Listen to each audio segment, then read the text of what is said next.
ಕಲಬುರಗಿ ಜಿಲ್ಲೆ ಆಳಂದ ಪಟ್ಟಣದಲ್ಲಿ ಗಾಂಜಾ ಮಾರಾಟ ಮಾಡ್ತಾ ಇದ್ದ ಇಬ್ಬರನ್ನ ಪೊಲೀಸರು ಬಂಧಿಸಿದ್ದಾರೆ. ಅರ್ಜುನ್ ಹಾಗೂ ಜೀವನ್ ದಡೆ ಬಂಧಿತ ಆರೋಪಿಗಳ ಬಳಿ 53,000 ರೂಪಾಯಿ ಮೌಲ್ಯದ 503 ಗ್ರಾಂ ಗಾಂಜಾ ಜಪ್ತಿ ಮಾಡಿಕೊಳ್ಳಲಾಗಿದೆ.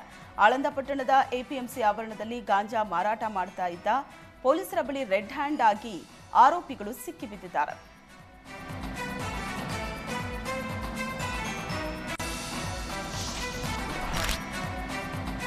ವಾಲ್ಮೀಕಿ ಸಮುದಾಯದ ವಿರುದ್ಧ ಅವಹೇಳನಕಾರಿಯಾಗಿ ಮಾತನಾಡಿರೋ ಮಾಜಿ ಸಂಸದ ರಮೇಶ್ ಕತ್ತಿ ವಿರುದ್ಧ ಕ್ರಮಕ್ಕೆ ಸಚಿವ ಸತೀಶ್ ಜಾರಕಿಹೊಳಿ ಒತ್ತಾಯಿಸಿದ್ದಾರೆ. ಈ ಕುರಿತು ತಮ್ಮ ಸೋಷಿಯಲ್ ಮೀಡಿಯಾ ಖಾತೆಗಳಲ್ಲಿ ಪೋಸ್ಟ್ ಮಾಡಿದ್ದಾರೆ.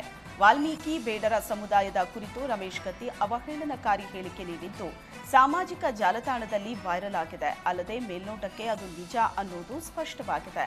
ಇಂತಹ ಅಸಂವೇದನಾಶೀಲ ಮಾತುಗಳು ಸಮಾಜದ ಸೌಹಾರ್ದತೆ ಮತ್ತು ಸಂವಿಧಾನಾತ್ಮಕ ಮೌಲ್ಯಗಳಿಗೆ ಗಂಭೀರ ಧಕ್ಕೆ ತರುತ್ತವೆ. ಇದರಿಂದ ಕಾನೂನಿನ ಪ್ರಕಾರ ತನಿಖೆಯನ್ನ ಕೈಗೊಂಡು ಸೂಕ್ತ ಕ್ರಮ ಕೈಗೊಳ್ಳುವಂತೆ ನಾನು ಕೂಡ ಆಗ್ರಹಿಸ್ತೀನಿ ಅಂತ ಸತೀಶ್ ಜಾರಕಿಹೊಳಿ ಪೋಸ್ಟ್ ಮಾಡಿದ್ದಾರೆ.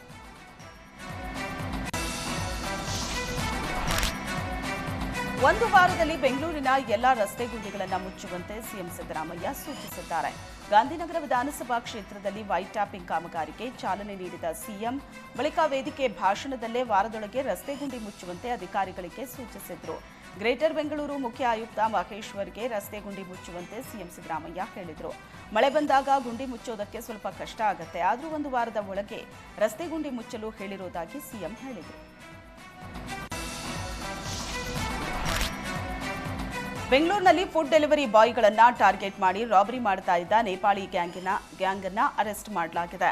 4 ಆರೋಪಿಗಳನ್ನ ಬೆಳ್ಳಂದೂರು ಪೊಲೀಸರು ಬಂಧಿಸಿದ್ದಾರೆ. 25 ವರ್ಷದ ಪಾರಸ್ ಸಿಂಗ್, 19 ವರ್ಷದ ಮುಕೇಶ್ ಸಾಯಿ, 20 ವರ್ಷದ ಬಿಪಿನ್ ಕರ್ಕಿ ಹಾಗೂ ಸಮೀರ್ ಲೋಹಾರ್ ಬಂಧಿತ ಆರೋಪಿಗಳು. ನೇಪಾಳದಿಂದ ಬಂದು ಸೆಕ್ಯೂರಿಟಿ ಹಾಗೂ ಹೌಸ್ಕೀಪಿಂಗ್ ಕೆಲಸ ಮಾಡುತ್ತಿದ್ದ ಈ 4 ಫುಡ್ ಡೆಲಿವರಿ ಬಾಯ್ಗಳನ್ನ ಅಡ್ಡಗಟ್ಟಿ ಮೊಬೈಲ್ ಮತ್ತು ಹಣ ಪೀಕ್ತಾ ಇದ್ರು. ಕಳೆದ ತಿಂಗಳು ಸೆಪ್ಟೆಂಬರ್ 13ರ ರಾತ್ರಿ ಕಸವನಹಳ್ಳಿ ರಸ್ತೆಯಲ್ಲಿ ತಮ್ಮ ಕೈಚಳಕ ತೋರಿದ್ರು. ಸುರೇಶ್ ಅನ್ನೋ ವ್ಯಕ್ತಿಯ ಮೊಬೈಲ್ ಕಸ್ದು ಪರಾರಿಯಾಗಿದ್ರು. ಸುರೇಶ್ ನೀಡಿದ ದೂರಿನ ಮೇಲೆ ಪ್ರಕರಣ ದಾಖಲಿಸಿ ಆರೋಪಿಗಳನ್ನ ಬಂಧಿಸಲಾಗಿದೆ. 9 ದ್ವಿಚಕ್ರ ವಾಹನ ಮತ್ತು ಮೊಬೈಲ್ ಫೋನ್ಗಳನ್ನು ವಶಕ್ಕೆ ಪಡೆಯಲಾಗಿದೆ.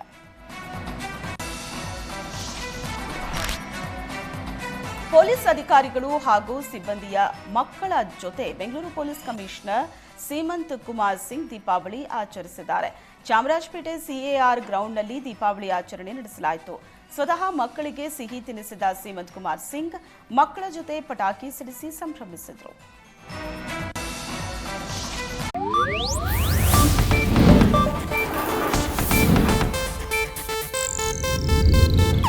ಇದು ಏಷ್ಯಾನೆಟ್ ನ್ಯೂಸ್ ನೆಟ್ವರ್ಕ್ ಪ್ರಸ್ತುತಿ.